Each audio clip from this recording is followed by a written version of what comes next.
ఆంధ్రప్రదేశ్ రాజకీయాల్లో వింత పోకడలు, విచిత్ర పద్ధతులు కనిపిస్తున్నాయని అనిపిస్తోంది. అధికార కూటమి పార్టీల మధ్య అనుమాన మేఘాలు, ఆధిపత్య ధోరణులతో సమస్యలు వచ్చి పడుతున్నాయి. అవి స్థానిక సంస్థల ఎన్నికల వరకు కొనసాగే అవకాశాలు ఎక్కువగా కనిపిస్తున్నాయి. తాజాగా సీట్ల డిమాండ్కు కౌంటర్గా టీడీపీ అధినేత అయిన చంద్రబాబు కొత్త పాచిక వేస్తున్నారు. స్థానిక సంస్థల ఎన్నికల్లో మేయర్లు, మున్సిపల్ చైర్మన్లను, ఎంపీపీలను ప్రత్యక్ష పద్ధతిలో ఎన్నుకునే ప్రక్రియపై దృష్టి పెడతామని ఆయన ఇటీవల ప్రకటించారు. దాంతో ఇక ఎంపీటీసీ, జెడ్పీటీసీ పదవులను రద్దు చేసే వ్యూహాన్ని అమలు జరుపుతున్నారన్న అనుమానాలు బలపడుతున్నాయి.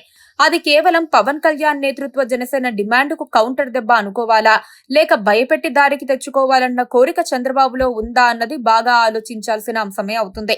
పదవులే లేనప్పుడు ఇక పందేరాలు ఏముంటాయని సందేశం ఇచ్చేందుకు టీడీపీ ప్రయత్నిస్తోందన్నది ప్రధాన సమాచారంగా అర్థం చేసుకోవాలి. స్థానిక సంస్థల ఎన్నికల సమయం సమీపించింది. అంతా సవ్యంగా జరిగితే రాష్ట్రంలో సెప్టెంబర్ నెలాఖరు నుంచి అక్టోబర్ చివరి వరకు వరుసగా స్థానిక సంస్థల ఎన్నికలు నిర్వహించాలని ప్రభుత్వం భావిస్తోంది. సెప్టెంబర్ నెలాఖరులో కార్పొరేషన్లు, పురపాలక సంఘాలు, నగర పంచాయతీలకు ఎన్నికలు నిర్వహించాలని ప్రాథమికంగా నిర్ణయించారు.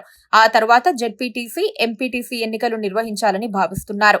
చివరగా పంచాయతీ ఎన్నికలు నిర్వహించాలని తాత్కాలికంగా నిర్ణయించారు. స్థానిక సంస్థల ఎన్నికలు నిర్వహించాలంటే తొలుత బీసీ కమిషన్ లెక్కలు తేలాల్సి ఉంది. సుప్రీంకోర్టు నిబంధనల ప్రకారం డెడికేటెడ్ బీసీ కమిషన్ ప్రస్తుతం బీసీ జనాభా లెక్కలపై అధ్యయనం చేస్తోంది. ఈ నెలాఖరుకు కమిషన్ ఇచ్చే నివేదిక ఆధారంగా స్థానిక సంస్థల ఎన్నికల్లో బీసీ రిజర్వేషన్లపై నిర్ణయం తీసుకోనున్నారు.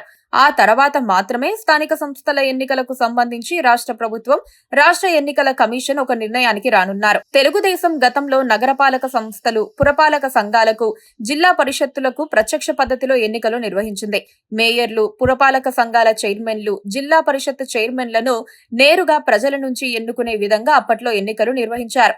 ఆ తర్వాత తెలుగుదేశం పరోక్ష ఎన్నికలు నిర్వహించింది. 2014 నుంచి 2019 మధ్య కాలంలో కూడా పరోక్ష ఎన్నికలే నిర్వహించారు. తాజాగా ముఖ్యమంత్రి చంద్రబాబు నాయుడు మళ్లీ ప్రత్యక్ష ఎన్నికలు నిర్వహిద్దామని ఇటీవల తనను కలిసిన విజయవాడ సెంట్రల్ ఎమ్మెల్యే బోండా ఉమతో చెప్పారు.